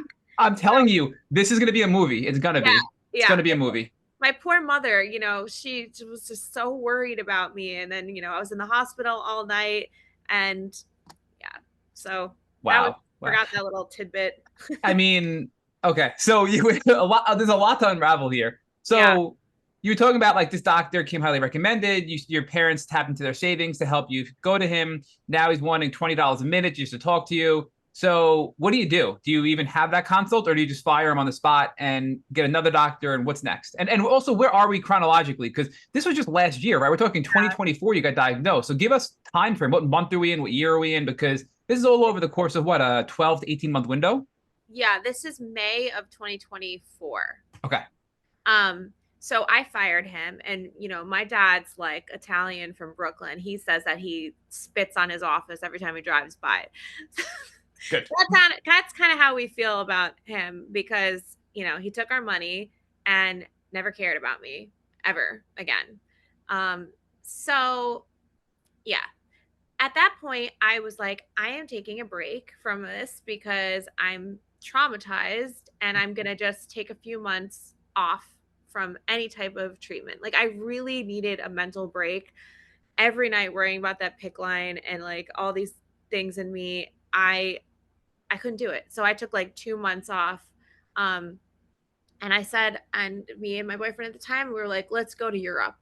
And I'm like, okay, let's go. I just want to do something that's not, I had to stay home every night with that thing. Like, my life was just all about, that. So we go there, and I get off the plane, and I'm pretty tired. 3 days later, I find out I have COVID, and I end up spending the entire vacation in bed, so sick, like so sick. And that vacation was up, and it's time to come home. I mean, we did have like a couple good days at the end, but it was really rough. And when you get COVID and you already have like an underlying chronic illness, it's like double time. It's really hard to fight that. And being in Europe, I didn't have any of like the medicines I would normally use for a cold. Everything is in French. So I'm going into the pharmacy, and I'm trying to get like something for my throat, and I can't read anything. And it was like the worst place to actually get sick when you're already sick, because there's no even doctor you can go to really there. So I came home, and then I started thinking about like the holistic approach. I'm like, okay, I did the antibiotic, it didn't really do anything. What am I doing for my body that I can do for myself? I ordered so many supplements. What made you think holistic though? What put your brain there? I got so traumatized from the injection aspect. Like, it really did mess me up, seeing that thing fly out of my arm and having blood on me all the time. Like, oh, so much blood from these veins, just like not being able to take this. I didn't want to do that anymore. I said there has to be another way. And that's where I just really like relied on ChatGPT and Google, and I bought a ton of books, and I just filled my my cabinets with like supplements that they weren't even for a specific thing. Like, it would just be overall like building up my immunity, my cell health and stuff like that, and like supplementing vitamin D, because my vitamin D dropped to like 14. I think like the average person is supposed to have like 80 and higher or something like that. It was so low, and that wasn't working. I still wasn't feeling good. So then we found another Lyme literate doctor, and we were like trying this again. All right, so where are we now? So you come back from Europe, you try the natural medicine. It doesn't really do much moving the needle, and you find another Lyme literate doctor. Where are we time-wise? March of this year. March of this year. Okay. Yeah. But just give me an idea, how bad are your symptoms, right? Because were they improved at all from the IV antibiotics, the PICC line, the second line, all of that? Was there any improvement at all? Because they are strong antibiotics, despite all the trauma and despite all of the other infections. Did they help at all, or not really? They didn't help, and I was told by a doctor most recently that was not the right antibiotic for my chronic Lyme. I was told that it was not going to go through the brain barrier. Yep. Yeah. So it kind of makes sense why I didn't feel anything. So I found this really very, very smart doctor. How'd you find him? Again, through a friend. Okay. Was he local? Is he in New York? She's in New Jersey. She's in Jersey. Okay. 2-hour drive though. Again, like, I'm really, there's just, but in between this, I had gone to see every infectious disease doctor in New York City at every hospital that my Medicaid would pay for, because I was not draining my parents like anymore after that. They all told me, you have 3 bands positive and you took doxycycline, you're cured. You don't have Lyme disease. That was what I was told every single time. And I said, okay, well, why, like, when I wake up in the morning, do I feel like I'm 100 years old and my bones hurt and I can't like move my arms? And why do I have all these symptoms that now I know about Lyme? I know that I still have symptoms of Lyme. I went and got an MRI and I had white spots on my brain. I did as well. Our stories are eerily similar. Yeah. So I'm like, what is all this stuff if I don't have Lyme? Then what do I have? Tell me, like, what do I have? And they're just like, well, you have inflammation and chronic, and it was just this song and dance over and over. I can't tell you how many times I was told I don't have Lyme. Then I go to the Lyme literate doctors, and this woman in New Jersey, she's like testing me up and down for everything. And my C6 protein or whatever, I think C6, Yep. yeah, so high or low, I can't remember, but it was like off the charts of what it should have been. And then I found out I had Bartonella. And she's looking at my fingers and she's like, oh, you have like white spots on your fingers and your toes. Like, that's Bartonella. She did a full body exam.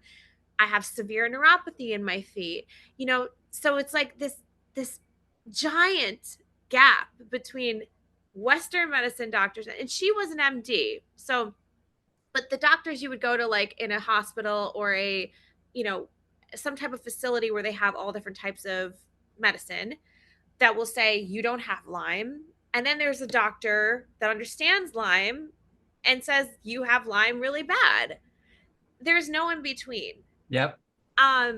So she was saying, like, I can't treat you because if I give you oral antibiotics, your gut is so bad, like, you will not make it through it. And she said, that's not an option for you. And she said, if I give you IV antibiotics, your body was rejecting it the last time. I'm scared to do that. So, $4,000 later, I was just left in the same position that I started in. Like, what do I do? Wait, she literally told you, I can't help you. Yeah. And took your money. Yeah. Yeah. Because my gut was not, she gave me probiotics and said, take these probiotics, get your gut healthier. Those probiotics made me feel so sick, like did not feel good. I don't even know what was in them. But yeah, she said, I can't give you this and I can't give you that. So she wrote a letter of recommendation and said I was a very complicated 36-year-old woman and that she was unable to treat me after I had paid her. She was very smart, but again, another instance of like, what do I do then? What do I do? So then I went to Stony Brook Medicine. I met with a great doctor there who said, Stony Brook at the hospital or somewhere, again, offshoot? That's actually 10 minutes down from where Rich and I are. Oh, yeah. So I went there recently in June, and I met with a really nice doctor who understood my struggle. Infectious disease? What unit? Yeah, infectious disease. Not Dr. Marcos. Tell me that, Dr. Marcos. I don't even remember his name. Was he like the leading Lyme literate infectious disease doctor who's on the news and always on TV?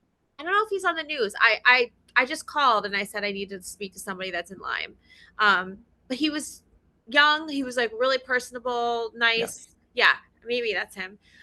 He basically said, I can't treat you. Like, I don't know how to fix this. He said, you have to fix the symptoms. Like, we don't know if you have an active Lyme infection or if this is an old infection that has just damaged your body and your cells in so many ways that now you're dealing with this. And that is like kind of where I am still at, is like, I have no idea what to do. So my latest thing I've been doing is just like taking these supplements that I find that rebuild my cells, and I'm trying to just repair the damage. But this is why, like, I'm not the best person to ask for advice with Lyme because I still haven't figured it out. Yeah, but none of us have, right? None of us have fully figured it out, which is why every guest brings different things to this podcast. So just because you're not at the end of your journey doesn't mean you're not going to help a lot of people listening to this podcast.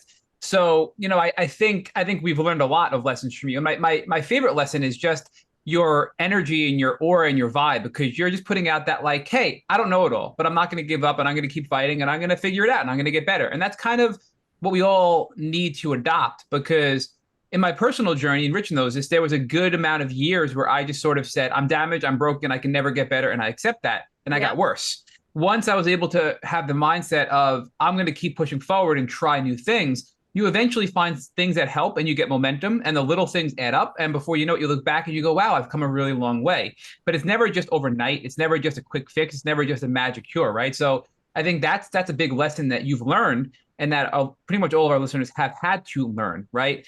So, and I also think it's fair, because the debate of, is it an active Lyme infection or not, with all these studies coming out, even with the Lyme specialists, where sometimes it's not even the active infection, it's the residual trace elements of this bacteria found in our liver, right? Now they're saying it's found in our liver and it's found in our lymph system, and that's causing an immune response, causing chronic inflammation, mimicking the symptoms of an active Lyme infection. So I don't think even the leaders in this space fully understand yet what it is. But I think at its core, you've identified the most important thing to do. Let's do things, especially these natural things that are natural antimicrobials, broad spectrum antibiotics, broad spectrum antivirals, broad spectrum antiparasitics, that are all just herbal things that help, kill off things in your body, while also supporting your immune system, your liver, your gut, etc.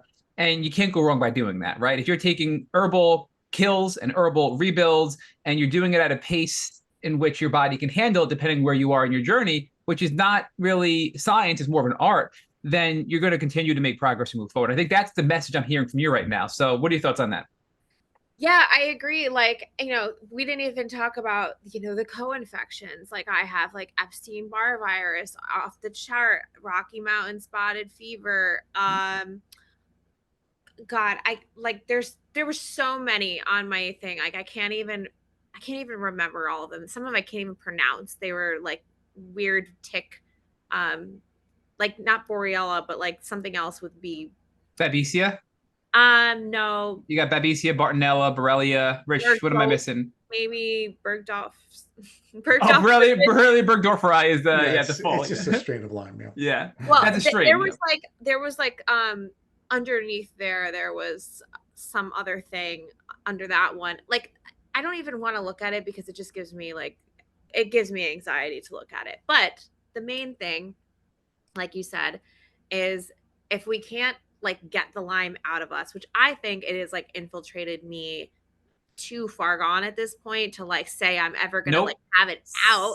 Ciara, I'm going to interrupt you here. I had that mindset, and you are wrong. I'm sorry, you are wrong.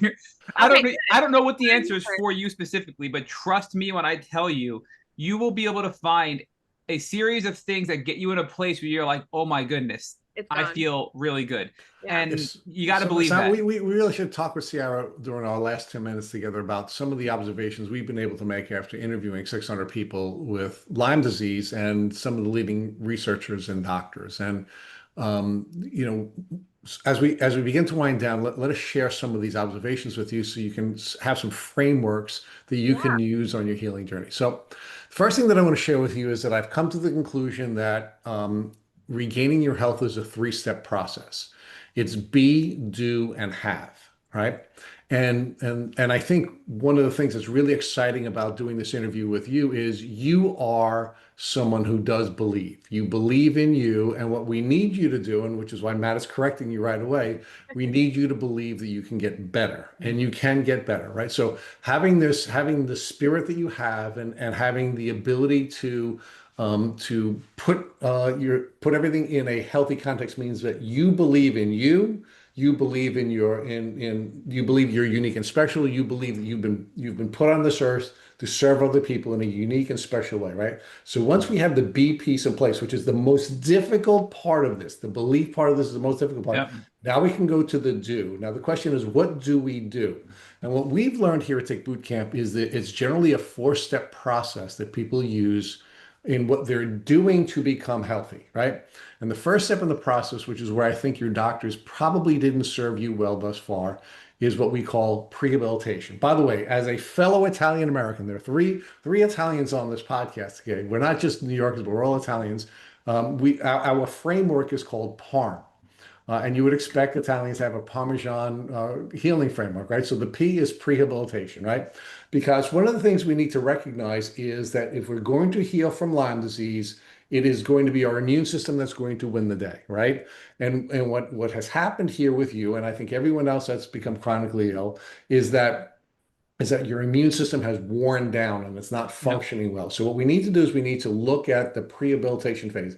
Before we get to the A, which is the assist, or we're trying to reduce the microbial load, we have to get our body ready for the fight, right? And so we have to go through this prehabilitation process where we are detoxing. Right? We are eating in a healthy way. We are getting movement. We are working on our sleep, right? Because our immune system is not going to function well if we're not sleeping, if we're not eating well, and we're not moving, right? And once we get those pieces in place, right, and our body is now ready to go to step two, now we can decide what kinds of assistance we're going to give our body with reducing the microbial load. Maybe it's antibiotics. Maybe it's natural antibiotics, but there are protocols that you can use to try to reduce the microbial load. But you don't want to reduce the microbial load and have all this die off in your system, and then your system can't get rid of it, right? Because then you're just going to get sicker and sicker and sicker, right? So after you go from the prehabilitation phase, then you go to the assist phase. Then after that, there's a rehabilitative phase, right? And there's both an emotional and a physiological rehabilitation phase that you have to go through, where you're now retraining your brain because your brain pathways have been altered so that your body can manage this disease, so that you can have as healthy an experience as you have when you're in this disease state. But when you get out of that state, if you don't retrain your brain, then unfortunately you're still going to be symptomatic. You're still going to have a lot of these challenges, right? And then, of course, there is going to be the physiological rehabilitation. And then the last piece of course, is maintenance. You can't go back to living the life you lived before. You can't be the wild child who was able to, go out all night and run around with all the boys and girls and do all the things that you were doing, right? You have to have this phase of maintaining your body and have a very healthy life, have a very productive life, but maintain. So that's what we call our PARM framework. And what we see is when people follow that path and they follow it in a healthy way, then they again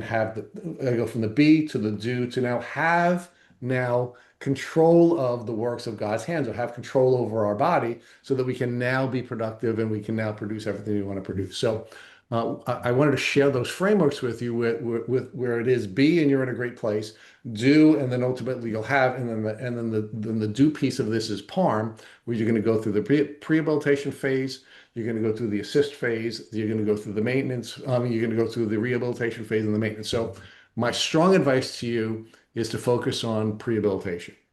Get your body healthy again, get your immune system healthy again, make sure that your detox pathways are opening up. And in detox, I'm just going to look at, we want to make sure that you're physically detoxing. That's going to include movement. You are going to have to move, and walking is a great way of doing that. You're going to have to socially detox. You have to make sure you're not around any energy vampires, because you don't have a lot of energy, right? So you're gonna have to be very selective about who you're interacting with and who you're not interacting with, because you have to be really selfish right now about making sure that you're not around anybody who's sucking energy out of you, right? You want to make sure that you go through an environmental detox, right? You want to be tested for mold and heavy metals. You want to make sure that the place where you're living is not moldy and not causing you to have the challenges that come along with immunosuppressive. You want to make sure that you're emotionally detoxing, right? You want to make sure that you are learning how to make sure your binary brain is serving you, that you're not always in fight or flight, that you learn how to You learn how to self-soothe and keep your brain calm so that you're not in overdrive all the time, because that's really immunosuppressive. And then, of course, you want to go through the spiritual detox, right? Where you recognize that you are created to serve, and you should be focusing on who you should serve and how you're going to serve and what you're going to be doing. And as you're going through that process and that spiritual cleansing, now you're going to be a healthier person, right? So our strong advice to you is to think about the frameworks we've just outlined for you, begin to go through this process of prehabilitation, and then start to look to different places where you can now purchase supplements that will be designed specifically for Lyme disease. The one that we generally recommend folks think about is the Vital Plan, Dr. Rawls's tools. Both Matt and I use them regularly. And we have been for many years. And Matt has become substantially healthier as a result of going through, using, the Vital Plan tools. And then we can talk more. So we strongly urge you to listen to the Tick Boot Camp podcast. We urge you to stay in touch with us and think about the frameworks we've given you as a way of moving forward in overcoming disease. I have every belief that you're going to overcome this challenge. And when you overcome this challenge, you are going to be able to help other people in this community. Through her Netflix series. If you know anybody there, give them a call for me. But I'm so happy I found you guys on Instagram, because I started just following everything with the word tick in it, and your content has really helped me. And some of the brands that I've been buying from for supplements to repair this damage, I see you guys follow them, and I'm like, oh, that's good. Like they're following them for a reason. So I feel like better about, because sometimes people put a reel that's like, oh, you have Lyme, like try this, and now Lyme is becoming really in the spotlight with these celebrities coming out with it. So who knows what's going to happen? But yeah, well, everything we know what's going to happen. We know you're going to get better. Yep. Thank you. I will take every word to heart, and I'm not giving up. So no one else should either. We know, because you've gotten through the B phase, and now you're going to go to the do phase. And now when you're going to when you go through the do phase, you're going to have control over your body, and that will come. So I have every belief that is going to happen. So before we let you go, you've been wonderful. Do you have any questions for us about anything you're working on, anything we've outlined for you? Is there anything that we can help you with before we let you go? Oh my God. That's a good question. I have so many questions, but we're not going to go away, Ciara. We'll be available in the coming days and weeks. It's not like we're going to disappear and ghost you after this, but not to put you on the spot. No, it's not even on the spot. I guess, like, from all of your interviews and all of the research you've done and your own experiences, like, what is like a absolute must in the medicine cabinet for supplements? I will tell you mine, because I know what mine are. I'm going to write them down. Yep. Well, and it's a variety of things, right? So the two biggest things for me that I still recognize I deal with occasionally and need tools to counter are my nervous system dysregulation, and that's a big one for me. I struggle with that greatly. And I think before I got sick, that was an issue. And then when I became sick, it became even more of an issue where it crippled me, right? So, I use every single day for the last couple of years, I take Dr. Rawls's HPA balance, which is just part of my routine. That's every day, non-negotiable. Me too. But that's adaptogens. So they're herbs that basically regulate your nervous system, and they help you become. I watched a little video and a webinar and a little session that he did years ago on this. And the best way to describe it is it helps you feel normal. And I know it's hard to explain that, but really you feel normal. And if you have a sense of anxiety or fear or depression or whatever, or even just like you're amped up and you feel like overdrive, or you just feel like you have no energy, it brings you to that baseline. So if you're down, it brings you up. If you're up, it brings you down, right? It kind of knows how to modulate your nervous system. And sometimes I need extra support because that's not enough, candidly, between work and being able to do more and trying to push myself. So I use a lot of tools beyond that in the nervous system world. One of my favorites is passion flower, and I get it from the UK. We interviewed a lot of the herbalists from UK, and I swear by it. So I have passion flower and ashwagandha concentrated tinctures from, Rich, where are they from? I have it right over there. Napier's, Napiers, and we've interviewed several of their herbalists, and those are amazing. If I Wow. feel overstimulated, understimulated, just sad, too much, like where I can't sleep, or if I'm Yeah. having a really good, if I go out and I push myself and I feel really good, it helps me then bring me down so I can sleep. Otherwise, I don't sleep, and the next day I'm not going off to a good start. So those are huge. So passion flower, ashwagandha are singular ones I take. The HPA balance is wonderful, and then on the inflammation side, that's key, right? So there are days where I will take Advil. And, I know people go, oh, you take Advil, but there are days where, I'm a little inflamed. I'll take an Advil and it allows me to get through it and not impact this chronic inflammation cycle that I feel I can break that I'll take occasionally. That's something I try to reserve for more severe times. But then I have the turmeric glass bottle. So it's concentrated turmeric, specifically the curcumin part of it. And that is like such a strong anti-inflammatory, and it's a little syringe. You literally just like swallow it and put it into your mouth, and that's an amazing tool. And then when it comes to inflammation, I love CBD as well. Variety of CBD rub, CBD oil. So there's a ton of those, and I can go on and on and on, but I'll stop and let Rich share his favorites. Yeah, so I would be with Matt. I think the first thing I'd highly recommend is the HPA balance. That was a game changer for me. And I think as part of that, I think you have to study the brain, which you've had some introduction to with your work at Cornell, and understanding the binary brain and understanding the difference between the sympathetic and the parasympathetic expression of your nervous system, and understand, as Matt had said, when you're in dysregulation and what steps you can take to regulate your nervous system and what you can do in the short term, what you can do long term. And I think one of the reasons why the HPA balance works so well, at least for me, it did, and it is the most important supplement I take and have ever taken, is because what happens when we're dysregulated for a long period of time is that the HPA axis ultimately causes your cortisol receptors to retard. And what's happening is you have adrenaline teeming through your system all the time, right? And because you have the adrenaline teeming through your system and it's stuck, it's like being, I think one of the best descriptions I had of this is it's analogous to being a diabetic, right? And what's happening with diabetes is that your insulin receptors are now retarded. They're no longer working, and as a result, you're burning out your system. Well, the same thing is happening now with the HPA axis, with all these stress chemicals teeming through your system. So there's two different things you need to do there, because even if you understand the binary nature of your brain, and even though you are beginning to develop tools to help you to regulate your emotions.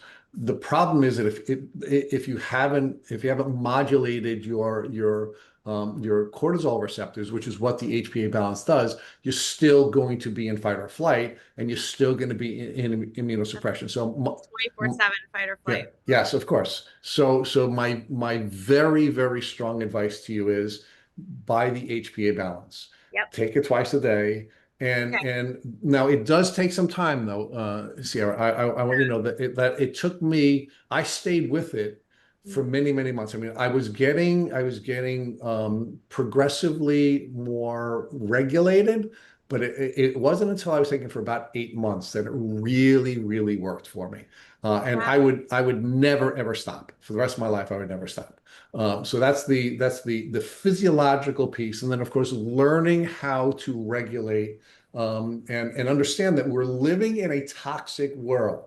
That media and social media are designed to dysregulate us. And what happens is when we're in dysregulation all the time, especially because our brain is constantly building up shortcuts, is that we will develop neural pathways that will keep us in dysregulation as well. So part of what we have to learn how to do is we have to learn how to modulate our hormones. And part of what we have to do is we have to learn how to change the neural pathways that are causing us to be dysregulated, right? And there are a lot of tools that you can use to do that, to change these dysregulated neural pathways. And the beauty of having a plastic brain, especially as young as you are, is that you can change that, right? And there are some tools that you can use to change that, which is, why we recommend the rehab phase and some of the tools that you can use there, right? So that would be the first thing. The second thing, again, I don't want to sound like a Vital Plan commercial, Plug. but I'm going to give you it anyway, and that's the Restore Kit, and it's a 4-bottle kit that is designed by a person with chronic Lyme disease who used these tools to resolve his challenges, and he's now I think the best herbal provider. And it's again I'm not a paid advocate. I'm in fact somebody who spends money on these kits, right? So Yeah. they would be the two fundamentals that I'd recommend that you use. We can talk more about some of the other tools, but I think to start out with, I would focus on rehabilitation. As part of that, I would be taking the HPA balance, and if you can, and to rebuild your immune system and use some of the fundamental tools that you can use um, to begin to reduce the microbial load, I would recommend the Restore Kit.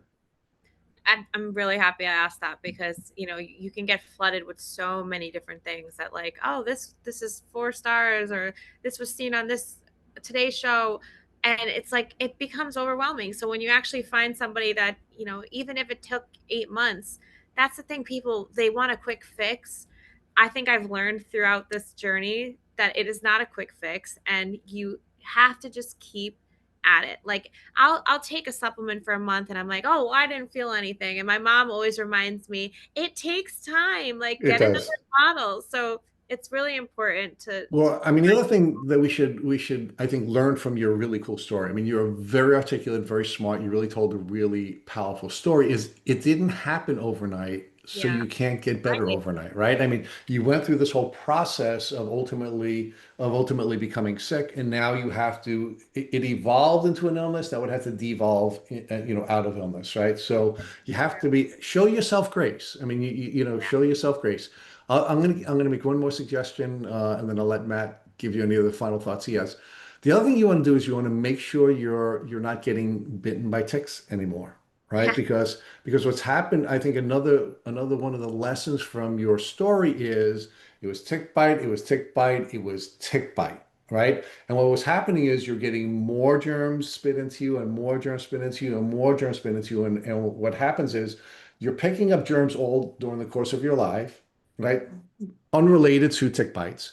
You now have these tick bites with these really, really aggressive germs, and they all now start to work together against you. Right now, you now have to be aware of that. You have to be aware of what Lyme disease is. You have to be aware of how it causes you to get sick. You have to understand how it's evolving. And now when you're going through the process of regaining your health and rebuilding your body, you have to check yourself on a regular basis. You have to find ticks before they're attached to you for too long.